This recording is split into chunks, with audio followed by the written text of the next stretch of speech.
Kritik itu boleh, tapi jangan asal bunyi. Kita semua paham bahwa dalam demokrasi kritik itu wajar. Kritik itu perlu. Tapi kritik yang asal jeplak tanpa dasar yang kuat, itu bukan kritik, itu namanya nyinyir. Nah, belakangan ini ada dua orang yang rajin banget mengkritik pemerintahan Prabowo Gibran. Siapa lagi kalau bukan Ganjar Pranowo dari RT 16 dan Anies Baswedan dari RW 24. Dua mantan capres ini yang, ya mohon maaf, tidak beruntung dalam pilpres kemarin, sekarang sibuk banget mencari celah untuk menyerang pemerintah. Ganjar mencoba menyerang kebijakan Danantara, program yang bertujuan untuk mengelola aset negara dengan lebih transparan dan produktif. Kritiknya, katanya ini hanya akal-akalan, seolah negara ingin main bisnis sendiri dan menumpuk aset. Tunggu dulu, sejak kapan mengelola aset negara dengan baik itu jadi hal yang buruk? Sebelum kita lanjut, mari kita ingat satu hal. Indonesia punya sejarah panjang soal aset negara yang bocor kemana-mana. Dulu, kita sering dengar cerita tentang BUMN yang merugi, proyek mangkrak, atau aset negara yang malah jadi bancakan oknum-oknum tertentu. Nah, Danantara ini justru solusi. Program ini memastikan aset negara dikelola dengan baik, tidak bocor, dan bisa dimanfaatkan untuk kepentingan rakyat. Apa salahnya kalau kita tahu persis kekayaan kita sendiri? Ganjar sepertinya lupa bahwa selama ini salah satu PR terbesar bangsa ini adalah ketidakjelasan pengelolaan aset. Kalau negara nggak punya kendali atas asetnya, bagaimana mau maju? Sekarang kita ke Anies. Beliau menyerang soal efisiensi di pemerintahan Prabowo Gibran. Katanya efisiensi ini malah mengorbankan kepentingan rakyat. Katanya ada program-program yang akhirnya tidak dijalankan. Loh, efisiensi itu artinya bekerja cepat, tepat, dan nggak buang-buang anggaran. Apa yang salah dengan itu? Selama ini kita sudah terlalu lama melihat proyek-proyek pemerintah yang molor, anggaran bengkak, dan ujung-ujungnya tidak ada hasil. Kalau Prabowo Gibran ingin memastikan setiap rupiah yang dikeluarkan negara benar-benar bermanfaat, apakah itu hal yang buruk? Anies berbicara seolah-olah efisiensi sama dengan pemotongan anggaran tanpa arah. Padahal, efisiensi yang dilakukan pemerintahan ini adalah menutup kebocoran, menghapus program-program yang tidak efektif, dan mempercepat eksekusi kebijakan. Yang aneh, kenapa dulu waktu Anies jadi gubernur DKI, dia sering bicara soal efisiensi, tapi sekarang malah menyerang? Konsisten dong. Sekarang, kita masuk ke bagian yang paling penting. Kenapa banyak netizen yang terpengaruh dengan kritik asal-asalan ini? Kita semua tahu bahwa media sosial itu tempat yang penuh dengan opini, narasi, dan framing. Tapi, jangan sampai kita jadi korban propaganda yang enggak jelas arahnya. RT 16 dan RW 24 ini dalam berbagai kesempatan selalu mencoba membangun opini bahwa pemerintahan Prabowo Gibran tidak becus. Mereka memainkan narasi seolah-olah pemerintah sekarang tidak berpihak pada rakyat. Tapi coba kita lihat faktanya. Harga-harga bahan pokok mulai stabil. Keamanan nasional lebih terjaga, ekonomi sedang ditata agar lebih mandiri. Pemerintah serius dalam menjaga aset negara. Ini bukan omong kosong, ini kebijakan nyata. Jadi pertanyaannya, kenapa mereka begitu sibuk menyerang? Jawabannya sederhana. Mereka belum bisa move on. Mereka ingin tetap relevan. Mereka ingin tetap ada di panggung politik dengan cara mencari kesalahan pemerintah, meskipun harus memelintir fakta. Kita, rakyat Indonesia, harus lebih pintar. Jangan mudah terprovokasi oleh kritik-kritik yang tidak membangun. Kritik itu boleh, bahkan perlu. Tapi kritik yang sehat adalah yang berbasis data. Bukan sekadar nyinyiran politik. Rumah 13 dan Rumah 24 boleh saja berbicara lantang. Tapi kalau isi kritiknya tidak berdasar, ya kita harus sadar. Mereka hanya ingin mencari panggung. Jadi jangan mudah termakan framing. Pemerintahan Prabowo Gibran sedang bekerja. Kalau ada kritik yang benar, tentu harus didengar. Tapi kalau hanya sekadar cari sensasi, ya abaikan saja. Pilpres sudah selesai. Pemenangnya sudah jelas. Prabowo Gibran. Tapi yang kalah ini, rumah tinggal 16 dan rumah warga 24 masih saja sibuk berisik. Bukannya legowo dan ikut berkontribusi membangun bangsa, malah sibuk main drama seolah-olah mereka pahlawan demokrasi. Coba kita lihat pola yang mereka mainkan, ini sering banget dipakai. Seolah-olah pemerintahan Prabowo Gibran ini cuma bekerja untuk elit, sementara rakyat ditelantarkan. Loh, kalau benar begitu, kok sekarang pemerintah gencar bikin kebijakan yang langsung menyentuh rakyat? Bansos tetap berjalan dan malah ditingkatkan. proyek infrastruktur tetap digenjot, bukan dihentikan seperti yang mereka tuduhkan. Harga beras yang sempat naik mulai dikendalikan. Jadi, di mana bagian tidak berpihak ke rakyat itu? Atau mereka cuma sakit hati karena sekarang bukan mereka yang pegang kendali? Ini trik lama. Dulu Jokowi juga sering kena serangan kayak gini. Setiap ada kebijakan selalu dikritik habis-habisan. Dibilang otoriter lah, dibilang koruptif lah, dibilang enggak becus lah. Tapi kenyataannya, Jokowi 2 periode dan akhirnya diakui sebagai pemimpin yang sukses. Sekarang Prabowo Gibran yang kena giliran. Baru beberapa bulan menjabat, langsung digempur kiri kanan. Padahal, logikanya sederhana. Mana ada pemerintahan yang bisa mengubah negara dalam sekejap? Kalau ada yang bilang, lihat tuh, kondisi ekonomi masih susah. Jawabannya, ekonomi global lagi gonjang-ganjing. Negara mana yang enggak kena dampaknya? Kalau ada yang bilang, waduh, harga-harga masih mahal. Jawabannya, pemerintah lagi kerja keras mengendalikan inflasi. Mau butuh waktu atau disulap kayak sinetron. Tapi ini yang mereka lakukan, menggoreng isu, membangun narasi negatif, dan berharap rakyat termakan hoax. Rumah 13 dan Rumah 24 ini lucu. Waktu mereka punya kesempatan memimpin, hasilnya bagaimana? Ganjar di Jawa Tengah. KKN merajalela, angka kemiskinan tinggi, industri kalah saing. Anies di Jakarta. Banyak janji tinggal janji, banjir tetap langganan, proyek mangkrak. Tapi sekarang mereka tiba-tiba sok tahu cara menyelamatkan Indonesia? Maaf, tapi logikanya tidak nyambung. Mereka teriak soal demokrasi, keadilan, transparansi. Tapi waktu punya kuasa, apa yang mereka lakukan?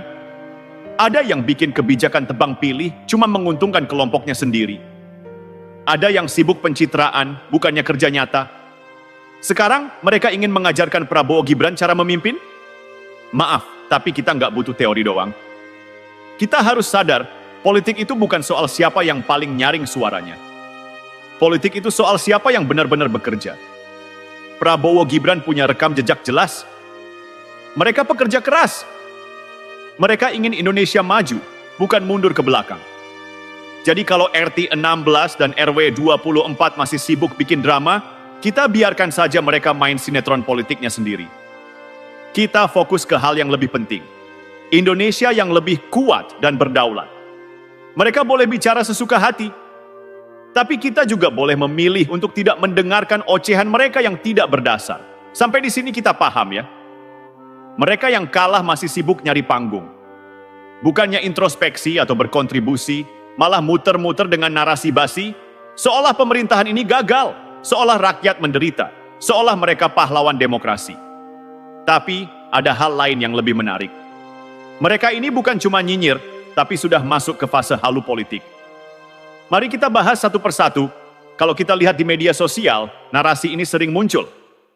Wah, Prabowo Gibran ini pemerintahan otoriter, demokrasi sedang mati. Pertanyaannya, di mana otoritasnya? Pemerintahan Prabowo Gibran masih membiarkan oposisi berbicara, bahkan kritik liar sekalipun. Media masih bebas menulis artikel negatif tentang pemerintah. Orang-orang yang nyinyir di medsos masih bebas ngetik tanpa kena sensor. Lah, kalau benar otoriter harusnya mereka semua sudah nggak bisa bersuara. Tapi mereka tetap bisa teriak-teriak otoriter sambil menikmati kebebasan demokrasi yang sebenarnya dijaga oleh pemerintahan ini. Ironis bukan? RT 16 dan RW 24 ini sering pakai jurus. Ekonomi rakyat makin hancur di tangan Prabowo Gibran. Sebentar, kita cek fakta. Bantuan sosial tetap jalan, artinya rakyat kecil tetap diperhatikan. Investasi terus meningkat, artinya ekonomi Indonesia masih menarik bagi dunia. Inflasi terkendali, harga-harga masih dalam batas wajar, nggak seperti negara-negara lain yang lebih parah. Jadi, di mana bagian ekonomi hancur itu? Atau mereka cuma takut karena strategi ekonomi Prabowo Gibran lebih efektif dibanding teori-teori kosong mereka dulu? Ini yang paling lucu. Rumah tinggal 16 dan rumah warga 24 sering memainkan peran korban politik. Dulu mereka pegang kekuasaan, tapi banyak kebijakan yang amburadul. Sekarang mereka gagal menang, tapi sok berlagak seolah dizalimi. Narasi yang dimainkan. Pemerintah sekarang mengabaikan kami, tidak mendengar kritik. Loh, bukannya dari awal pemerintah memang terbuka untuk kritik, asal masuk akal? Bukannya mereka sendiri yang dulu menutup telinga terhadap kritik yang benar. Ketika ada kritik terhadap mereka dulu, apa yang mereka lakukan? Blokir, sensor, atau malah menyerang balik orang yang mengkritik. Tapi sekarang, giliran mereka mengkritik, mereka ingin selalu dianggap benar? Lah, enak banget maunya. Mari kita jujur, Pilpres sudah selesai. Pemenangnya sudah ada. Pemerintahan sudah berjalan. Tapi ada dua kelompok yang masih berkeliaran dengan narasi basi. Mereka yang kalah dan nggak bisa terima kenyataan. Mereka yang dulu gagal, tapi sekarang sok paling paham cara memimpin. Jadi netizen Indonesia harus pintar. Jangan gampang termakan drama politik yang tidak bermutu. Kritik boleh, tapi jangan nyinyir tanpa isi. Prabowo Gibran sedang bekerja. Yang benar-benar ingin membantu negara, ayo ikut kerja nyata. Yang cuma bisa nyinyir? Silakan terus main drama, kami tidak akan tertipu. Ada satu hal menarik yang selalu diulang-ulang oleh RT 16 dan RW 24, efisiensi. Mereka seolah-olah baru pertama kali mendengar kata ini dalam kebijakan negara. Kita ingat Anies Baswedan bilang bahwa efisiensi yang diterapkan Prabowo Gibran akan membuat layanan publik terabaikan. Serius nih, efisiensi bukan berarti pelit, tapi menghapus pemborosan. Efisiensi bukan berarti mengurangi kesejahteraan rakyat, tapi memastikan anggaran tepat sasaran. Kita ambil contoh. Di era pemerintahan sebelumnya, ada anggaran besar yang dialokasikan ke hal-hal yang tidak produktif. Di pemerintahan sekarang, uang itu diarahkan ke hal-hal yang langsung menyentuh rakyat. Pangan, pertahanan, dan pembangunan infrastruktur berkualitas. Jadi sebenarnya siapa yang lebih pro rakyat? Apakah mereka yang menghamburkan anggaran untuk pencitraan dan proyek absurd? Atau mereka yang mengatur uang negara dengan cermat agar rakyat benar-benar merasakan manfaatnya? Dan jangan lupa, ketika mereka yang sekarang nyinyir ini berkuasa, banyak proyek terbengkalai dengan dalih efisiensi. Sekarang, mereka pura-pura lupa dan menjual isu efisiensi sebagai musuh rakyat. Halu tingkat dewa. Salah satu hal yang diserang oleh kubu oposisi adalah konsep Danantara. Mereka mencoba menanamkan ketakutan seolah ini adalah kebijakan berbahaya. Tapi mari kita bahas apa sebenarnya Danantara. Danantara adalah upaya negara mengamankan aset nasional agar tidak bocor ke pihak asing atau mafia ekonomi. Danantara bukan berarti menjual aset negara, tapi mengelola kekayaan negara secara lebih strategis. Danantara akan memastikan bahwa sumber daya yang kita miliki benar-benar dikelola untuk kepentingan nasional. Sekarang pertanyaannya, kenapa mereka yang dulu berkuasa tidak memikirkan ini? Kenapa mereka baru ribut setelah konsep ini dibuat oleh Prabowo Gibran? Jawabannya sederhana, mereka takut. Kenapa takut? Karena Danantara akan menutup celah kebocoran yang selama ini mereka manfaatkan. Mereka sudah terbiasa dengan sistem yang korup, tidak transparan dan penuh permainan. Danantara akan memastikan kekayaan negara tetap dalam kendali pemerintah, bukan kelompok mafia ekonomi. Mereka panik karena permainan mereka akan berakhir. Jadi bukan Danantara yang bermasalah. Yang bermasalah adalah mereka yang selama ini menikmati sistem yang bocor dan sekarang pura-pura jadi pahlawan demokrasi. Lucu sekali. Mari kita ulangi lagi agar jelas. 1. Mereka kalah tapi masih sibuk nyari panggung dengan nyinyiran murahan. Mereka menyerang efisiensi, padahal dulu mereka sendiri yang tidak becus mengelola keuangan negara. Mereka panik dengan Danantara karena sistem ini akan mengakhiri permainan lama mereka. Lalu, apa yang harus kita lakukan? Jangan tertipu, jangan terpengaruh. Dukung kebijakan yang membawa manfaat nyata bagi rakyat. Prabowo Gibran sudah mulai membersihkan warisan buruk masa lalu. Kalau mereka yang sekarang nyinyir merasa tidak nyaman, itu tanda bahwa perubahan benar-benar terjadi. Prabowo Gibran sudah mulai membersihkan warisan buruk masa lalu. Kalau mereka yang sekarang nyinyir merasa tidak nyaman, itu tanda bahwa perubahan benar-benar terjadi. Dan perubahan itu tidak akan bisa dihentikan. Mereka boleh terus berhalusinasi. Kita tetap fokus membangun negeri. Menarik kalau kita lihat cara bermain kubu oposisi. Mereka selalu mengklaim bahwa mereka membawa politik yang lebih santun, lebih beretika, lebih demokratis. Serius? Di depan kamera, mereka bicara soal demokrasi. Di belakang layar, mereka sebar hoaks dan propaganda murahan. Kita lihat saja bagaimana mereka menyebarkan narasi bahwa pemerintahan Prabowo Gibran anti kritik. Anti kritik dari mana? Kritik yang berbasis data? Silakan, kritik yang objektif. Monggo. Tapi kalau kritiknya cuma fitnah dan nyinyiran kosong, ya jangan harap kita diam. Jangan lupa, dulu ketika mereka berkuasa, kritik dari oposisi malah dianggap ancaman. Buzzer mereka sibuk menyerang siapapun yang tidak sepakat dengan mereka. Sekarang, ketika mereka sendiri menjadi oposisi, mereka berpura-pura menjadi korban. Lucu?